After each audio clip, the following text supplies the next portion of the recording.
place my order, and then I make a buy, set a limit to sell. And if it hits, it hits. It doesn't hit, oh well. A lot of times it does not hit, right? Or if it hits, it's too early. And then I stop out, and then it goes back to where I'm supposed to go, and then I was like, because imagine coming to a war, and entering a battle of war with a gun with one bullet. You better shoot that guy. If you miss, you're dead, right? So, or you come with a guy who has like a pistol with 20 rounds in it. That's a scary guy. He can shoot you 20 times and miss 19 times, and then the 20th time will get you, right?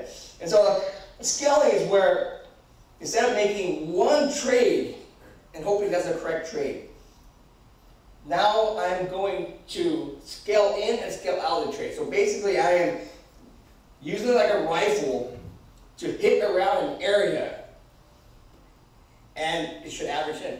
I don't know what the top or bottom, but I'm going to average myself in. So instead of maybe having 1,000 shares, now I can do 250 shares, but enter it 4 different areas. In trading, to know one thing is like the cure for everything, right? You have, it's situational. So sometimes I do use just a point, because I know that if it breaks this resistance line, it's game over, because I know everybody's short in that line, right? So I need to get out. I don't care, my max loss is not hit or anything. So it depends what your plan is. If I'm in tiny size, maybe I can scale, but it's up to you. So recycling shares is a concept of, I'm going to have a, so another risk profile is max size. I'm going to have only 1,000 shares to work with. So now I can scale in 100 at a time, or 500 2 times, up to you how you want to scale it, right? So max size enables me to actually determine how many bullets I have. Like, so I use them sparingly, right? If you know you have infinite amount of bullets, you'll keep firing. But if I know that I only have 4 bullets, I better be damn sure that I take aim and wait and be patient. Let me explain what a concept of support and resistance is. So pivot, there's actually a calculation, but my charts show it. If you put it into the DOS trading platform, it shows it. Thinkorswim shows it. And after a while, you just see it with your eyeball. I'm going to show you how to do it with your eyeball. But it basically comes down to this. It's simple stuff. But the concept is simple, but the execution is a tough one, right? So there's a concept of a support and a resistance. So what a chart is this, guys. So a chart shows the history of the trades, what happened in the past. I cannot predict what's going to happen in the future, but I can use the past to guide me on what may happen in the future. And this is all probability and statistics stuff, right? So these are advanced stuff, but we don't need to know that. We just need to know how do we take advantage of it. One guy discovered it, and now everyone's trying to use it. I mean, okay. VWAP is the volume. It's called the volume-weighted average price.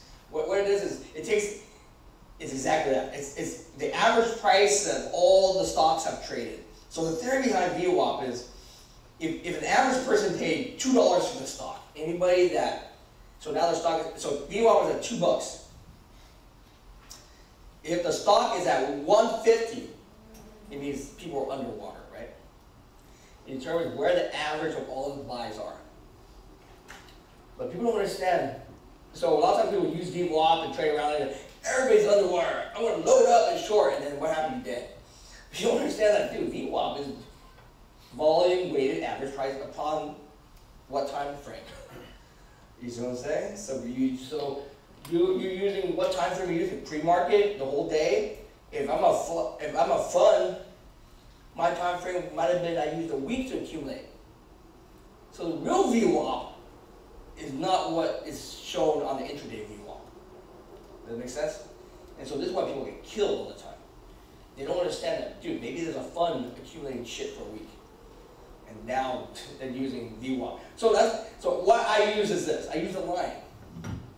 I have my resistance lines. Fill the lines that I use but I overlay it with VWAP. Meaning I use VWAP to kind of confirm or give me more confidence in my lines. Meaning this, if my lines show that it's breaking down, that's on the back side of the move, right? Then I can look at the VWAP. And if the VWAP, people are stealing the money, like something's wrong, it's conflicting, right? So those two indicators together help me guide, not just one or the other. So I actually use this to guide my lines.